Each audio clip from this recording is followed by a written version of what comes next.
بالکل بالکل جیسے آپ کے محفل میں کوئی بندہ آیا نیا آ کے وہ بیٹھنا شروع ہوا اور یہاں سے اس کو جب جیسی محفل ہوتی ہے ویسے بندہ بھی کرنا شروع کرتا آپ سے اس کی بات ہوئی ڈائریکٹ آپ نے کہا بھی نماز پڑھتے ہوئے ایسی مطلب گفتگو میں نا ابھی نہیں پڑھ رہا آپ نے کہا پڑھا کرو دیٹس آل جیسے ہم بھی بات کرتے ہیں آپس میں پڑھا کرو نماز تو وہ نماز پڑھنے شروع ہو گیا اس کو اس نے اپنے کسی دوست احباب کو بتایا کہ میں اللہ محفل میں جاتا ہوں تو ان سے میری بات ہوئی تو انہوں نے کہا نماز پڑھا کرو تو یار I am feeling very proud now کہ یار میں نماز پڑھنے لگی ہوں پہلے میں نہیں پڑھتا اس نے اچھا تو میں یہ کسی نے مجھ سے ایک کوشچن کیا جس کا مجھے تو سمجھ نہیں ہے کہ میں کیا جواب دیتا ہوں میں نے کہا اچھا اگر تو تم اس کا مطلب اللہ کے گھر سے نہیں نماز پڑھ رہے تھے یا اللہ کے وجہ سے نہیں نماز پڑھ رہے تھے تمہیں کسی نے کہہ دیا تم نے کر دی شیخ کی وجہ سے نماز پڑھ رہے ہو اللہ کے شیخ کی وجہ سے نماز پڑھ رہے شیخ کے پاس گیا کہ اس نے کہا نماز پڑھا کر تم پڑھ لی ہم سارے کے سارے لوگ کیوں نماز پڑھ رہے ہیں؟ سب لوگ کیوں نماز پڑھ رہے ہیں؟ ہم کس نے بتایا؟ نہیں کس نے بتایا؟ ہمیں سنتوں سے پتہ چلا حضور صلی اللہ علیہ وسلم سے یا حضور صلی اللہ علیہ وسلم نے بتایا نا اسی لیے ہم پڑھ رہے ہیں نا اللہ نے براہ راست ہمیں بتایا گیا یہ تو اللہ کی سنت ہے نا رسول اللہ صلی اللہ علیہ وسلم نے ہمیں بتایا تو ہم نماز پڑھ رہے ہیں اگر ہم کہیں کہ بھئی ہم اللہ کے لیے تھوڑی پڑھ رہے ہیں ہمیں تو رسول اللہ صلی اللہ علیہ وسلم نے بتایا اس لیے پڑھ رہے ہیں پھر دیکھو ایک چیز ہوتی ہے اچھی بات دوسری ہوتی ہے بری بات اچھی بات چاہے تمہیں کوئی بھی کہے اور تم شروع ہو جاؤ اس کی اجازت ہے ورنہ پھر رسول اللہ صلی اللہ علیہ وسلم نے تبلیغ کے لیے لوگوں کو کیوں بھیجا رسول اللہ صلی اللہ علیہ وسلم نے تبلیغ کے لیے لوگوں کو بھیجا نا خود لوگوں کو سمجھایا پھر صحابہ کرام کو تبلیغ کے لیے بھیجا انہوں نے لوگوں کو سمجھایا کہ تم نماز پڑھو انہوں نے نماز پڑھنی شروع کی تو کیا وہ صحابی کے لیے پڑھ رہے ہیں اچھا اگر فرض کیا میں آپ کو کہوں گے نماز پڑھو لیکن اس میں جو ہے تو رسول اللہ صلی اللہ علیہ وسلم کے طریقے سے نہیں پڑھو میں کوئی اور طریقہ تمہیں سمجھاتا ہوں اس سے پڑھو تو آپ پڑھیں گے نہیں پڑھیں گے نا تو وہ پھر میرا کہنا ہوگا جو آپ نہیں مانیں گے اب میں صرف آپ کو اللہ کے رسول کی بات بتا رہا ہوں آپ اللہ کے رسول کی بات مان رہے ہیں پھر یہ ہوتا ہے کہ دیکھو کچھ اللہ کے بندے ایسے ہوتے ہیں جن کی اب میں اپنی بات نہیں کہ میں جنرل بات بتا رہا ہوں جنہوں نے اتنے خلوص سے اللہ تعالیٰ کا نام لیا ہوتا ہے کہ ان کی اس بات کے ساتھ ساتھ کچھ روحانیت بھی چھپی ہوئی ہوتی ہے آپ کو پتہ ہوتا ہے کہ نماز پڑھنی چاہیے نہیں پڑھتے ایک اللہ کے بندے کے پاس بیٹھتے ہیں وہ آپ کو کہتا ہے کہ یار نماز پڑھا کرو اچھی چیز ہوتی ہے اسی دن سے آپ شروع کر دیتے ہیں لیکن نماز تو اللہ والی پڑھ رہے ہیں نا یہ تو نصیحت ہوتی ہے اب اگر وہ یہ لوگ جو آپ کو کہہ رہے ہیں اگر وہ بات صحیح ہے تو پھر تو کسی کو نصیحت بھی نہیں کرنی چاہیے نصیحت تو پھر شرک ہو گیا نا آپ کو میں کہتا ہوں یار چوری نہیں کیا کرو آپ چوری سے باز آ جاتے ہیں فار ایگزامپل تو آپ پھر کیا میرے لیے چوری سے باز آ رہے ہیں آپ شرک کر رہے ہیں پھر تو ہر نصیحت شرک ہو گئی ہر نصیحت پھر آپ کو شرک کی طرف لے کے جائے گی ایک چیز ہوتی ہے اسٹیبلش اچھائی اسٹیبلشڈ اچھائی وہ ہوتی ہے جو اللہ اور اس کو رسول سے جس کا اچھائی ہونا ثابت ہو اس کی نصیحت چاہے آپ کو کوئی بھی کرے اور اس سے آپ وہ کام کرنے لگے تو آپ کو بھی ثواب ہوگا اس بندے کو بھی ثواب ہوگا اور اللہ کے رسول کی طرف سے آئی ہوئی سنت ہی یہ ہے اللہ کے رسول نے ہمیں یہ سکھایا کہ تم لوگوں کو اچھائی کی ترغیب دیا کرو اچھے اچھے کاموں کی طرف لوگوں کو راغب کیا کرو قرآن میں بہت جگہوں پر موجود ہے احادیث سے ثابت ہے کہ لوگوں کو اچھائی کی تلقین کیا ہے، تو ہم تو اس کو فالو کر کے کر رہے ہوتے ہیں. ہم سب ایک دوسرے کو اچھائی کی تبلیغ اور تلقین کر رہے ہوتے ہیں. آپ مجھے کریں گے، میں آپ کو کروں گا.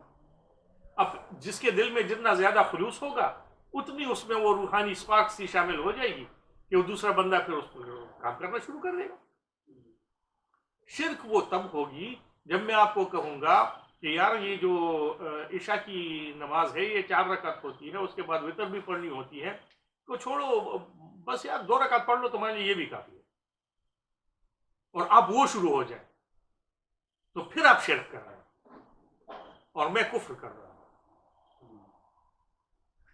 آپ شرک کر رہے ہیں، میں کفر کر رہا ہوں. میں نماز کی فارم اینڈ شیپ کو چینج کر رہا ہوں بغیر کسی حق کے، جبکہ اللہ کے رسول سے کوئی اور طرح سے ثابت ہے تو میں کفر کر رہا ہوں.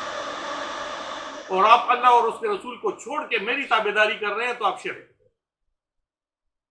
لیکن اگر میں آپ کو ایگزیکٹلی وہی بات بتا رہا ہوں جو کہ اللہ اور اس کے رسول نے مجھے بتائی ہے یا یعنی مجھ تک پہنچی ہے، اور پکی پکی وہی بات ہو، تو پھر تو نصیحت ہے، تو نصیحت کو شرک ہوتی ہے. تو یہ تو جس حضرت نے بتایا ہے اس نے میرے خیال میں کوئی بہت زیادہ سوچا نہیں اس نے. نہیں ہوتا تو انفارچونیٹلی ایسے ظاہر ہے جب بندہ یہاں سے اٹھ کے کسی اپنے دوست سے بات میں بیٹھتا ہے کہیں بات ذکر چلتا ہے تو وہ ذکر چھیڑتا ہے، تو وہاں سے کوشچن جو آتے ہیں وہ اگر آپ کو نہیں سمجھ آ رہا ہے تو اچھا یہی ہوتا ہے کہ آپ جواب نہ ہی وہ جو آپ کے منہ سے کچھ غلطی کر دیں. اب اسی ریلیشن سے اس میں پھر اگلا بھی کوشچن کیا مجھ سے کہ اگر فرض کرو تم جہاں بھی جس مجلس میں بھی بیٹھتے ہو، اگر وہ تمہیں، میں نے تو اسے کہا، میں نے کہا اگر میرے والد صاحب حیات ہوتے مجھ سے وہ چیک کرے نا چیزیں، تو وہ چیزیں میں صحیح طریقے سے کرنا شروع کر رہا ہوتا ہوں. ایک نارمل انسان کی نیچر میں شامل ہے. ہاں بیٹا تم نے وہ کیا آج کام، وہ نہیں ہے مجھے بھول گیا. دوسرے دن وہ جب دوبارہ پوچھیں گے تو مجھے ہوگا کہ یار میں کر لوں، اس سے پہلے وہ پوچھیں نا. تو میں نے اس کو اپنی طرف سے یہ مثال دینے کی کوشش کی کہ ہم سب کمزور لوگ ہیں، ہمیں ایک ٹیچر چاہیے ہوتا ہے جو ہمیں پوچھے کہ یار تم نے کیا کہ نہیں کیا، حالانکہ کام وہی ہے جو میری ذمہ داری میں تھا، لیکن آپ بھول جاتے ہیں. کہتا نہیں یہ تو پھر تم بولا تو نہیں، اس نے شیر کا لفظ تو نہیں سنا کے، کہتا ہے یہ تو تم غلط کر رہے ہو، بس کرو. میں نے کہا اگر میں کرنے والوں میں سے ہوتا تو مجھے کسی ٹیچر کی، نہ انجینئر کی ضرورت، انجینئرنگ کے ٹیچر کی ضرورت بالکل یہی میں کہنے والا پڑتی، نہ اسلامک ٹیچر کی. پھر تو یہ جو ٹیچنگ کا جتنا بھی وہ انسٹیٹیوشن ہے کسی بھی فن کا، جی تو اس کی پھر ضرورت نہیں ہے نا. اگر ہمیں دیکھو ایک انڈیویجول ایسا ہو سکتا ہے جس کو کسی بھی علم میں استاد کی ضرورت نہ ہو، جی ہو سکتا ہے، لیکن استاد کے ذریعے سیکھنے میں پرابلم کیا ہے؟ یعنی اگر فرض کیا کوئی استاد سے سیکھتا ہے تو اس میں ایشو کیا ہے؟ فرض کیا یہاں بیٹھ کے ایک دوسرے سے سیکھ رہے ہیں تو اس میں مسئلہ کیا ہے، کیا پرابلم ہے؟ کوئی یہ تو کہہ سکتا ہے کہ اس کی مجھے ضرورت نہیں ہے، ہو سکتا ہے اس کو ضرورت نہ ہو، لیکن اس میں پرابلم کیا ہے یہ بات سمجھنے کی.